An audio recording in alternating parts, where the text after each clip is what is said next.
വിശദാംശങ്ങളുമായി ചേരുന്നത് രഞ്ജിത്ത് രാമചന്ദ്രൻ ആണ്. രഞ്ജിത്ത്, ഏറ്റവും പ്രധാനപ്പെട്ടത് വോട്ടെടുപ്പിന് ശേഷമുള്ള കണക്കുകൂട്ടലുകളുടെ മണിക്കൂറുകൾ ആണ് ഇപ്പോൾ കടന്നു പോകുന്നത്. അതിൽ ഇടത് വലത് മുന്നണികൾ ഒരുപോലെ വിശ്വാസമർപ്പിക്കുകയാണ് നിലമ്പൂരിലെ ജനങ്ങളിൽ. UDF-നെ സംബന്ധിച്ചിടത്തോളം ഇതൊരു പ്രസ്റ്റീജ് പോരാട്ടം ആണ്. മണ്ഡലം തിരിച്ചു പിടിക്കുക എന്നതിനപ്പുറത്ത് ഭരണവിരുദ്ധ വികാരത്തിൻ്റെ പ്രതിഫലനമാണ് നിലമ്പൂരിൽ ഉണ്ടായത് എന്ന് കൃത്യമായി ജനങ്ങളെ ബോധിപ്പിക്കേണ്ട ഉത്തരവാദിത്തം UDF-നുണ്ട്. അതിൽ ഈ സൂചിപ്പിക്കുന്ന വോട്ട് കണക്കുകൾ അതിപ്പോൾ നമുക്ക് 23-ാം തീയതിക്ക് ശേഷം ചർച്ച ചെയ്യേണ്ട ഒന്നാണ് എങ്കിൽ പോലും കെ മുരളീധരനെ പോലെയുള്ളവരുടെ വാക്കുകളിൽ നിന്ന് വലിയ വിജയമോ ചരിത്ര വിജയം എന്നൊക്കെ അവകാശപ്പെടുന്നത് പോലെയുള്ള ഒരു വിജയമല്ല അവർ പ്രതീക്ഷിക്കുന്നത് എന്നല്ലേ മനസ്സിലാക്കേണ്ടത്? KP, ഏറ്റവും പ്രധാനപ്പെട്ട കാര്യമെന്നുള്ളത് ഈ മുന്നണികളുടെ കണക്ക് കൂട്ടലുകൾ അത് ഒരു അന്തിമ ഫലത്തിലേക്ക് വന്നിട്ടില്ല എന്നുള്ളതാണ്. കാരണം ഇന്ന് ഉച്ചയോടുകൂടി മാത്രമാണ് പഞ്ചായത്ത് തലങ്ങളിലുള്ള കൃത്യമായ വിവരങ്ങൾ പ്രവർത്തകരും പ്രാദേശിക നേതാക്കളും മറ്റും ശേഖരിച്ച് മുന്നണി നേതൃത്വങ്ങളെ അറിയിക്കുക. പക്ഷേ പ്രാഥമികമായ ചില വിവരങ്ങൾ മാത്രം ഇപ്പോൾ LDF-ഉം UDF-ഉം ശേഖരിച്ചിട്ടുണ്ട് എന്നാണ് നമുക്ക് ഈ ഘട്ടത്തിൽ ലഭ്യമാകുന്ന വിവരം. പ്രത്യേകിച്ചും ഇന്ന് CPM-ന്റെ സംസ്ഥാന സെക്രട്ടേറിയറ്റ് യോഗം ചേരുകയാണ്. Party സ്ഥാനാർത്ഥിയായിരുന്ന M. സ്വരാജ് സെക്രട്ടേറിയറ്റിൽ പങ്കെടുക്കാൻ തിരുവനന്തപുരത്ത് എത്തിയിട്ടുണ്ട്. ഇന്നലെ രാത്രി അദ്ദേഹം തിരിച്ച് ഇന്ന് രാവിലെയോട് തിരുവനന്തപുരത്തെത്തി. അദ്ദേഹം ആത്മവിശ്വാസം പ്രകടിപ്പിക്കുന്നുണ്ട്. സ്വാഭാവികമാണ് അത് ഭരണവിരുദ്ധ വികാരം പ്രതിഫലിച്ചിട്ടില്ല നിലമ്പൂരിൽ എന്ന് അദ്ദേഹം പറഞ്ഞു വെക്കുന്നുണ്ട്. ഒരു നേരിയ വിജയം എന്നുള്ളത് മാത്രമാണ് തൽക്കാലം ഇടത് കേന്ദ്രങ്ങൾ ഇതുമായി ബന്ധപ്പെട്ട് പ്രതികരിക്കുന്നത് എന്നുള്ളത് ശ്രദ്ധേയമാണ്. പക്ഷേ UDF കേന്ദ്രങ്ങളൊക്കെ സംസാരിക്കുമ്പോൾ 25,000 രമേശ് ചെന്നിത്തല പറയുന്നതെങ്കിൽ തെരഞ്ഞെടുപ്പിന് ശേഷം 10,000-ന് മുകളിൽ ഭൂരിപക്ഷം എന്നുള്ളത് AP അനിൽകുമാറും ഒപ്പം കെ മുരളീധരനുമൊക്കെ പങ്കുവച്ച വികാരങ്ങളിലുണ്ട്. അത്തരത്തിലുള്ള ചില കണക്കൂട്ടലുകൾ തന്നെയാണ് ഇതുമായി ബന്ധപ്പെട്ട UDF കേന്ദ്രങ്ങൾ പറയുന്നത്. ആത്മവിശ്വാസം തെരഞ്ഞെടുപ്പ് ശേഷം അല്പം കൂടുതൽ UDF-നാണ് എന്ന് വേണമെങ്കിൽ നമുക്ക് കണക്കാക്കാം. കാരണം മറ്റൊന്നുമല്ല, ഇന്ന് മുരളീധരൻ്റെ വാക്കുകൾ തന്നെ അത് വ്യക്തമാണ്. നമ്മളൊക്കെ നിലമ്പൂരിലെത്തുമ്പോൾ കണ്ട കാഴ്ചയും അതാണ്. തങ്ങളുടെ സ്ഥാനാർത്ഥി എന്ന നിലയിൽ ലീഗിൻ്റെ ശക്തി കേന്ദ്രമാണല്ലോ നിലമ്പൂർ. ലീഗ് നമ്മൾ കണ്ടതാണ് ഷൗക്കത്തിനെ കൊണ്ടു നടക്കുന്നത്. തങ്ങളുടെ സ്ഥാനാർത്ഥി നിലയത്തിൻ്റെ കാര്യങ്ങൾ മുന്നോട്ട് കൊണ്ടുപോകുന്ന കാഴ്ചയൊക്കെ നമ്മൾ കണ്ടതാണ്. ലീഗിൻ്റെ ഈ വലിയ സാന്നിധ്യം, മണ്ഡലത്തിലെ സാന്നിധ്യം, അവർ നേതാക്കളുടെ പ്രവർത്തന രീതി, ഓരോ മുക്കിലും മൂലയിലും എത്തിയ ലീഗ് പ്രവർത്തകർ, ഇതൊക്കെ വലിയ തോതിൽ UDF-ന് ആത്മവിശ്വാസം നൽകുന്ന ഒരു ഘടകം തന്നെയാണ്.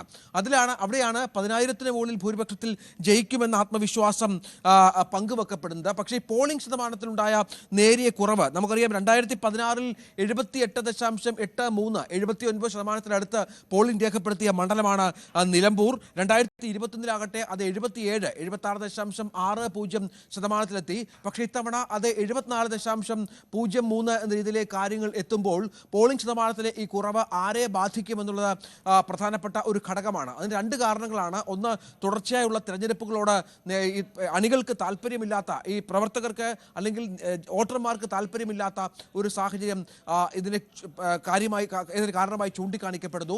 മറ്റൊന്ന്, കാലാവസ്ഥയുമായി ബന്ധപ്പെട്ട ആശങ്ക തന്നെയാണ്. പക്ഷേ UDF-ഉം മറ്റും പറയുന്നത്, ഇന്നലെ ഷൗക്കത്തും മറ്റും പ്രതികരിച്ചത്, തങ്ങളുടെ വോട്ടർമാരെ വളരെ കൃത്യമായി തന്നെ പോൾ ചെയ്യിപ്പിക്കാൻ സാധിച്ചു.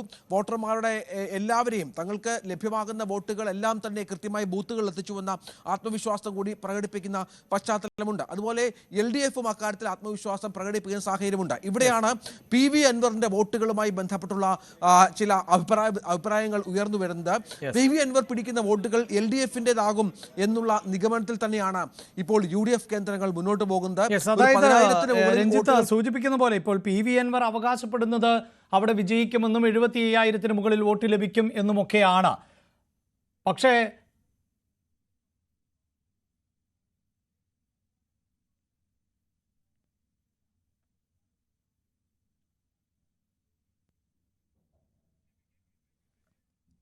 അതായത് PV അൻവറിന്റെ അവകാശവാദം എന്നത് 75,000-ന് മുകളിൽ വോട്ട് പിടിക്കും എന്നുള്ളതാണ്.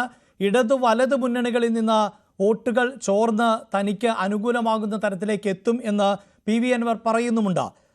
ഒരുപക്ഷെ ഇടത് വലത് മുന്നണികൾക്ക് ഇപ്പോഴും അൻവർ പിടിക്കാൻ പോകുന്ന വോട്ടുകൾ സംബന്ധിച്ച് കൃത്യമായൊരു ധാരണയില്ല എന്ന് വേണമോ അനുമാനിക്കാൻ? അൻവറിൻ്റെ വോട്ട് വിഹിതം എന്നത് അത്ര വലിയ ഒന്നായിരിക്കില്ല എന്ന് പറയുമ്പോൾ പോലും പല കോണുകളിൽ നിന്നും അൻവർ വോട്ടുകൾ പിടിക്കുവാനുള്ള സാധ്യത മുന്നിൽ ഉണ്ട്.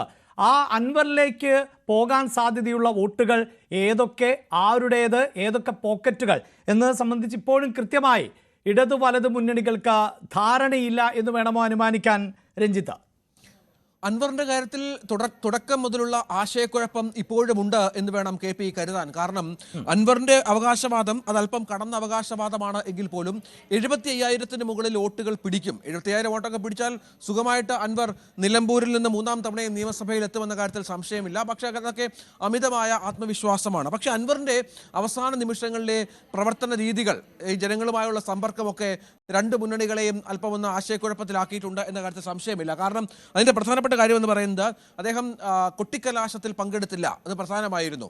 അവസാന ദിവസങ്ങളിൽ തൻ്റെ വോട്ടുകൾ കൃത്യമായി വീഴുന്ന പോക്കറ്റുകൾ കേന്ദ്രീകരിച്ചുള്ള പ്രവർത്തനങ്ങളിലേക്ക് അൻവർ ഒതുങ്ങുന്ന സാഹചര്യം നമ്മൾ കണ്ടു. ഇന്നലെയാകട്ടെ ആ തരത്തിൽ തന്നെയാണ് കാര്യങ്ങൾ മുന്നോട്ട് നീക്കിയത്. സാമുദായിക നേതാക്കന്മാരുടെയും ഒക്കെ അടുത്തെത്തി അവരുമായി കാര്യങ്ങൾ പങ്കുവെക്കുന്നതിലും തൻ്റെ കാര്യങ്ങൾ വിശദീകരിക്കുന്നതിലുമൊക്കെയാണ് അൻവർ കൂടുതൽ സമയം കണ്ടെത്തിയത് എന്നുള്ളതാണ്. അവിടെയാണ് ഞാൻ നേരത്തെ പറഞ്ഞതുപോലെ 10-13,000 വോട്ടുകൾ അൻവറിന് വ്യക്തിപരമായി മണ്ഡലത്തിലുണ്ട് എന്ന ആത്മവിശ്വാസം അൻവറിനോട് അടുത്ത കേന്ദ്രങ്ങൾ പ്രകടിപ്പിക്കുന്നുണ്ട്.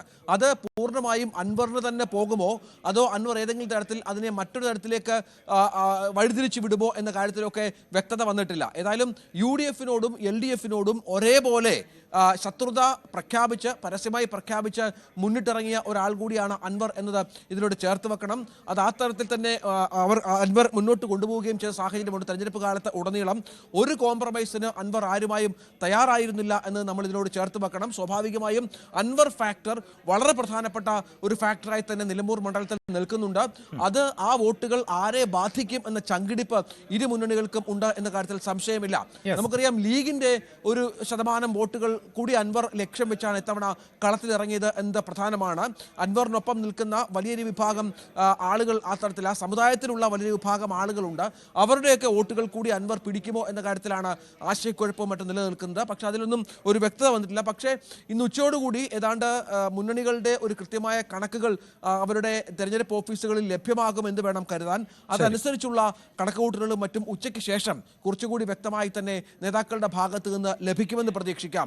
അങ്ങനെ വേണം നമുക്ക് പ്രതീക്ഷിക്കാൻ. അപ്പോൾ